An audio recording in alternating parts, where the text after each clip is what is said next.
Season 2 will be our biggest update to Diablo 4 since launch.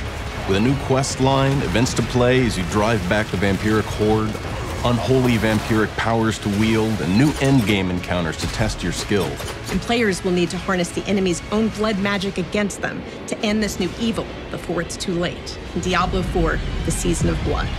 In Season 2, the people of Sanctuary have a new danger to face: invasion by an army of vampires. This shadowy vampire cult has laid claim to large areas of the world and have begun abducting innocent citizens to use in their dark rituals. Everyone's lives are at risk, including your own. In Season 2, players are going to uncover a plot led by a new ancient vampire named Lord Zir, who's awoken recently. Lord Zir is a remnant of a lost age. Before there were humans in Sanctuary, it was inhabited by the firstborn children of Inarius and Lilith, who are known as the Ancients. But because of Inarius' actions, the Ancients had their powers drawn away from them. But some among them were not strictly subject to a true death. Zir and his cohort were banished to sleep for an eternity in the City of the Ancients, but due to the events of Diablo 4, the city began to awake, with dire consequences for the humans living on the surface above. During the events of Season 2, the player is going to contract a vampiric curse, but they're not under Lord Zir's control, which gives them a unique opportunity to strike back against the cult and stop Lord Zir's plans. We'll encounter a variety of new characters this season, including a band of vampire hunters, one with a particularly shadowy past. Seek out Zir's army. Kill as many as you can. Eris is a professional vampire hunter. She's crossed and recrossed the wilds of Sanctuary, putting an end to the undead since long before the events of Diablo 4. I need to go after the magistrate, and you're going to have to come along. Eris is played by actor Gemma Chan. It's exciting to see more film and television actors lending their talents to the video game world. Gemma brings a wealth of experience to the table from a wide variety of roles. She was a great choice to breathe life into this character of a world-weary but determined vampire hunter with a lot of emotional complexity. That's a bite mark. You're changing, aren't you? No, from the depth of that wound, you should have already. She is strong, she's compassionate towards others, but she's also witnessed a lot of horror in her life, so she's pretty emotionally guarded and stubborn and fixed in her worldview. Oh, you're going to change. I'm sorry, but whatever's preventing your cravings won't last forever. It never does. She realizes that the player character has these vampire traits, which makes him a useful tool, but potentially a disposable one. This is madness. Perhaps that's what it takes. One of the core seasonal mechanics for this season are vampiric powers. Vampiric powers can be acquired by defeating Bloodseekers and minions of Lord Zir in order to acquire potent blood, which allows you to unlock or upgrade vampiric powers. When you collect all of these various powers, they have costs, which are going to be detailed as part of the pack system. So armor pieces that you collect during the course of the season are going to have these packs associated with them. There are 3 types of packs, and you can use the boons they provide in order to fuel the blood seals for various vampiric powers. You can combine the power of different blood seals in the Sanguine Circle, so long as you have the appropriate combination of packs in order to power them.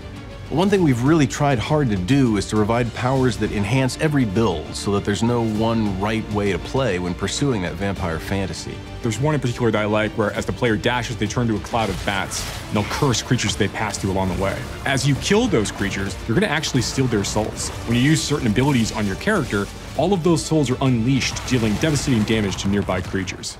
There's also an ability called Rising Moon, where you can stack basic skills, and after you reach a maximum number of stacks, you go into a vampiric blood rage. If you can't get enough of bats, there's even a vampire power that allows you to summon a bat companion. They'll take a bite out of your enemies and have a chance to stun them.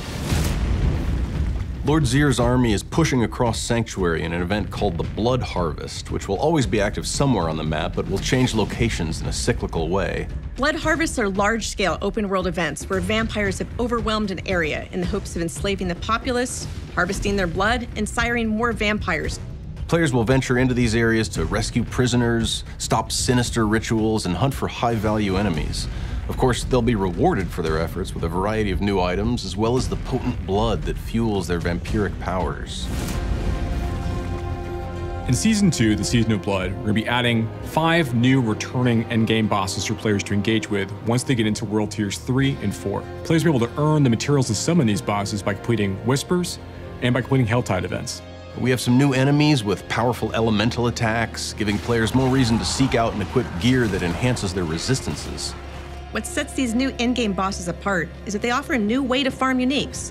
So if there's a build-defining unique you're after, you'll be able to target farm specific bosses. And our most challenging boss that we're going to be adding as part of Season 2 is also going to have an opportunity to drop extremely rare unique items that players have been hunting for. We're also going to be adding some quality of life updates in Season 2.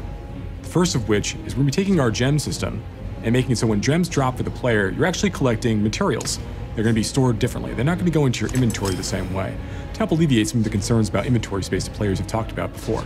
As long as you finish the prologue, you can now choose to skip the rest of the campaign and dive straight into creating a seasonal character.